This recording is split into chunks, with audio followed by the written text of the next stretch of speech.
bukan hanya berwenang membentuk tim audit forensik, memerintahkan dilakukan audit forensik, memanggil KPU, memanggil Bawaslu, termasuk tim ini bisa memanggil saudara Joko Widodo. Bahkan memberhentikan bisa. Apabila apa? Apabila ternyata dalam penyelidikan kecurangan pemilu ini ada indikasi melibatkan saudara Joko Widodo melalui cawe-cawe presiden, maka DPR harus manggil presiden. Ditanya di dalam sidang di depan DPR, "Hai presiden, kenapa Anda ikut cawe-cawe? Kenapa Anda ikut curang? Kenapa Anda perintahkan sistem IT KPU itu untuk pemenangan calon tertentu, misalkan temuannya demikian."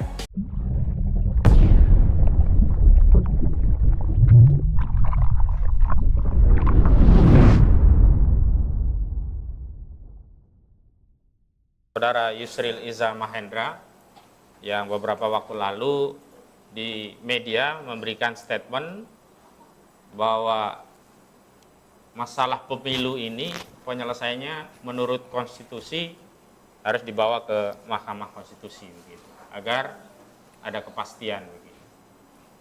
Nah, yang pertama saya ingin tegaskan bahwa dalam konteks hak angket itu ada dua materi muatan yang berbeda dan memang penyelesaiannya juga berbeda. Yang pertama, kalau materi muatannya adalah sengketa perselisihan hasil pemilu atau objek yang dipersoalkan adalah keputusan penetapan suara pemilu 2024 yang dikeluarkan oleh KPU, setuju. Kami sependapat bahwa itu prosesnya memang ke MK. Namun sampai hari ini kan belum ada keputusan yang dikeluarkan oleh KPU terkait penetapan hasil suara pemilu 2024. Karena itu saya juga menyanggah kalau ada narasi hak angket itu diajukan oleh pihak yang kalah. Karena sampai hari ini belum ada pihak yang kalah atau yang menang. Karena belum ada keputusan penetapan hasil suara pemilu 2024 oleh KPU. Adapun hasil hitung cepat entah lembaganya Kodari, DNIJA, dan yang lain-lain, saya ingin tegaskan informasi yang mereka keluarkan secara hukum tidak bernilai. Informasi yang mereka sampaikan secara hukum tidak bisa dijadikan rujukan untuk melakukan selebrasi kemenangan terhadap proses pemilu yang belum tuntas. Bahkan informasi-informasi itu mengganggu proses pemilu itu sendiri. Karena seolah-olah pikiran publik diajak untuk mempercayai hasilnya seperti yang mereka sampaikan. Dan kemudian nanti seolah-olah kalau KPU hasil akhirnya sama dengan lembaga-lembaga hitung cepat itu seolah-olah sudah benar juga. Padahal problemnya adalah apakah benar pemilu ini berjalan sesuai dengan ketentuan peraturan perundang-undangan sebagaimana diatur dalam Undang-Undang Nomor 7 Tahun 2017 tentang pemilu. Jadi sampai hari ini belum ada keputusan KPU tentang penetapan hasil suara pemilu 2024, sehingga saya tegaskan sekali lagi melalui konferensi pers hari ini bahwa belum ada pemenang atau siapapun yang kalah dalam pemilu ini. Karena itu tidak boleh ada narasi yang menyatakan bahwa hak angket itu diajukan oleh pihak yang kalah. Tidak. Lagi pula kepentingan yang ingin kami sampaikan melalui konferensi pers ini adalah bahwa hak angket itu tujuannya adalah untuk melakukan proses penyelidikan terhadap dugaan kecurangan pemilu 2024 yang terjadi secara sistematis, masif, dan terstruktur, atau dibalik, terstruktur, sistematis, dan masif. TSM. Bahkan TSMB. Terstruktur, sistematis, masif, dan brutal. B ya? Iya. Kenapa bisa? G, gila. Iya.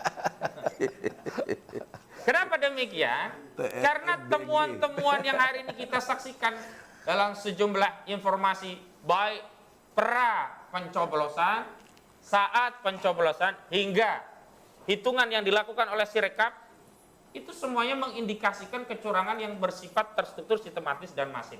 Contoh, di dalam hasil hitung Sirekap itu kan ditemukan berbagai problem, diantaranya TPS-TPS yang secara ketentuan kita punya 823.000 TPS seluruh Indonesia yang harusnya masing-masing TPS maksimum itu 300 suara, kok bisa ada suara yang lebih dari itu, ada yang 80.000, ada yang 500, ada yang 1.000, itu kan sudah aneh gitu loh. Apalagi kemudian diperkuat oleh temuan dari Timnas Amin yang disampaikan oleh saudara Bambang Wijoyanto yang menduga kuat ada desain algoritma di dalam sistem Sirekap KPU yang didesain untuk memenangkan paslon tertentu dengan kualifikasi suara tertentu. Artinya apa?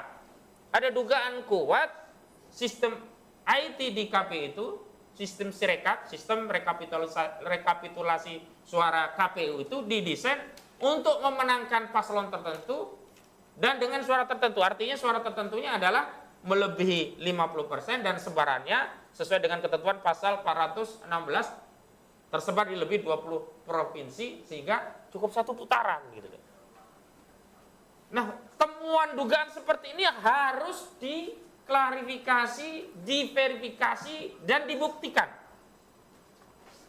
Dan format untuk mengklarifikasi, memverifikasi, dan membuktikan dugaan-dugaan kecurangan pemilu itu bukan di MK. Karena kalau hari ini kita mau membawa perkara itu ke MK belum ada objeknya.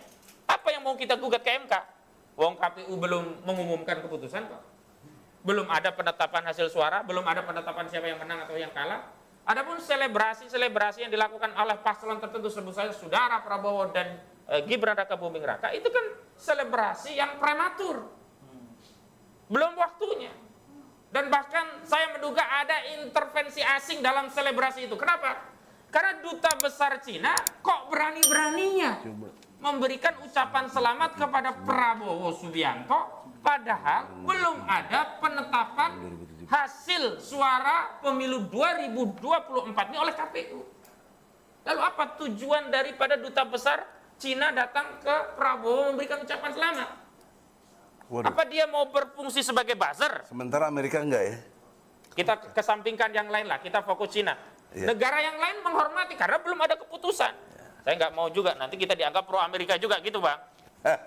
Kita tidak pro kemanapun, tapi normatifnya sampai hari ini belum ada keputusan rekapitulasi hasil suara oleh KPU. Sehingga belum ada yang menang dan kalah. Bahkan ketika ada penetapan hasil suara pemilu 2024 oleh KPU itu pun belum menang. Kenapa?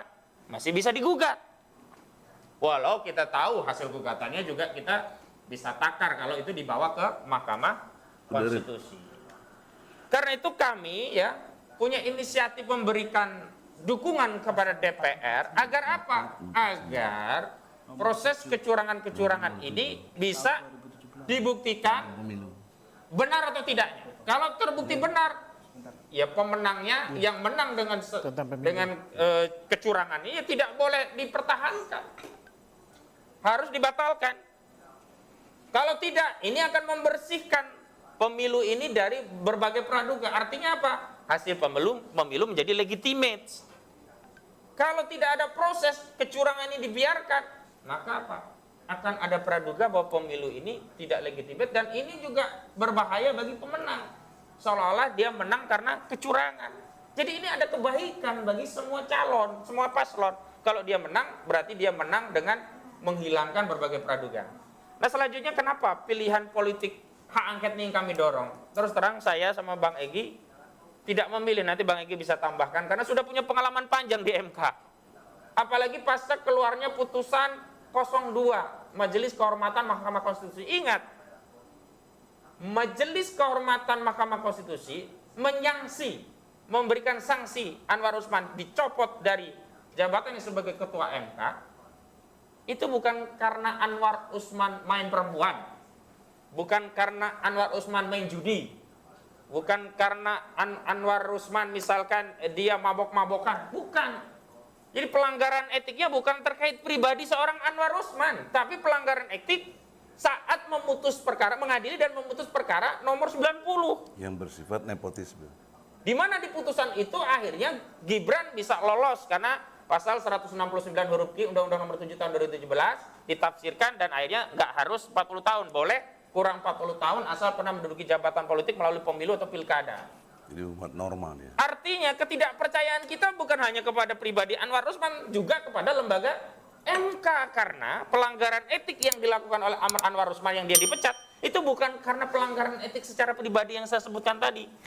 Misalnya kan kalau kemarin itu Anwar Usman dicopot karena dia ketahuan selingkuh, karena mabok, karena judi, oh bisa kita katakan MK-nya masih baik. Anwar Usman saja yang brengsek. Tapi kan kemarin itu saat memutus, kalau memutuskan keputusan MK kolektif kolegial, tidak bisa sebenarnya disalahkan Anwar Usman saja.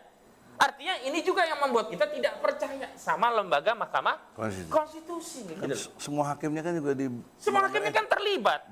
melanggar etik. Melanggar etik, bedanya sanksinya kalau Anwar Usman dicopot, yang lainnya mungkin teguran dan sebagainya begitu. Copot sebagai ketua ya. Ya. Karena itu kita tidak percaya membawa lembaga ke MK karena itu. Dan yang kedua, Enggak ada. ingat yang kita dorong itu bukan 169 itu. keputusan penetapan hasil suara oleh KPU, tapi proses pemilu yang curang. Karena itu kita dorong melalui hak angket. Kenapa? Kalau nanti hak angket itu bisa terrealisasi, kan syaratnya sederhana. Minimal 2 fraksi, minimal tanda tangan 25 anggota dewan. Saya pikir PKS sama Nasdem saja cukup. Nasdem sama PKB saja cukup. Apalagi kalau PKS, Nasdem, PKB sama-sama mengajukan hak angket. PDIP dan P3 juga mengajukan. Jadi ini barang ini. Kenapa? Kalau nanti hak angket, maka proses verifikasi, kemudian melakukan penelaahan, penyelidikan, bahkan pembuktian ada tidaknya kecurangan itu menjadi otoritatif. Misalnya, ketika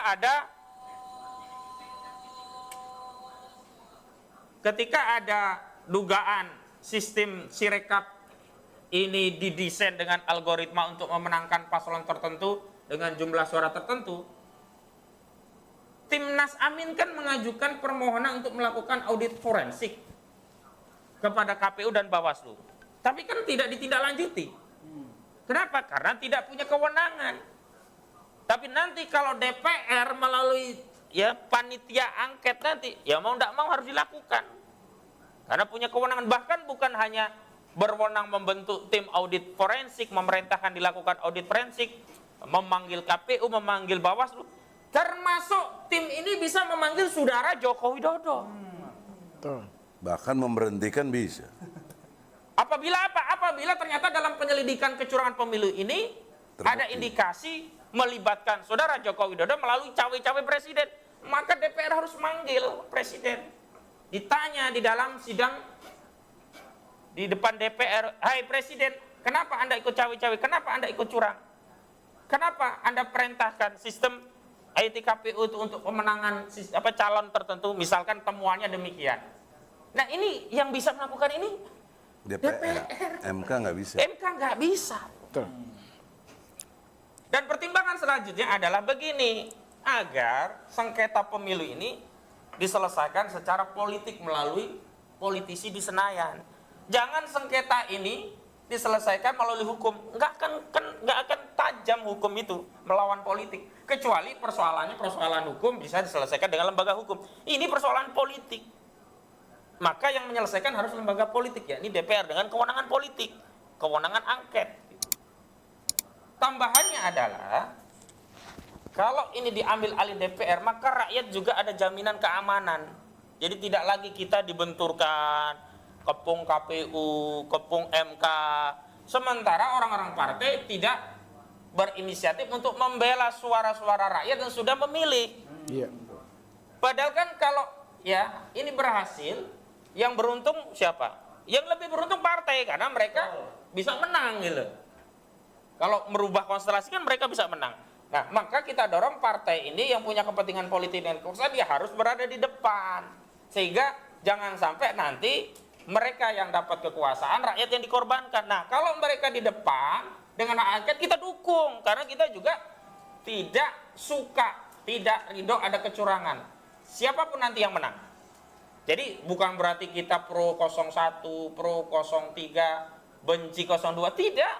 Kita tidak pro dengan kecurangan. Kita benci dengan kecurangan. Kita pro kejujuran. Kita pro keadilan. Maka kita dorong agar ya panitia angket yang dibentuk kelak untuk memverifikasi persoalan pemilu ini agar terbuka sehingga yang menang adalah keadilan. Yang menang adalah kejujuran, sehingga siapapun yang menang akan dipercaya oleh rakyat. Dan terakhir dari saya, begini, Mana tadi? 169. problem kita ini kalau tidak diselesaikan oleh DPR, saya khawatir justru akan menimbulkan polemik di tengah masyarakat. Dan DPR punya kewenangan untuk itu. Hanya memang kita harapkan DPR bergerak cepat sebelum ada pengumuman penetapan hasil suara oleh KPU. Kalau mengikuti jadwal kan maksimum pengumuman penetapan KPU itu kan 35 hari sejak pencoblosan. Pencoblosan tanggal 14 Februari 2024. Berarti maksimum 19 Maret. Jadi kita harapkan masuk bulan Maret itu sudah masuk ini barang, sudah ada proses hak angket itu bergulir di DPR. Sehingga bisa menghambat narasi, oh kan udah ada keputusan KPU, silakan bawa ke MK. Nah kalau sudah muncul keputusan KPU dulu, nah ini berarti ya menjadi tidak bernilai hak angket itu di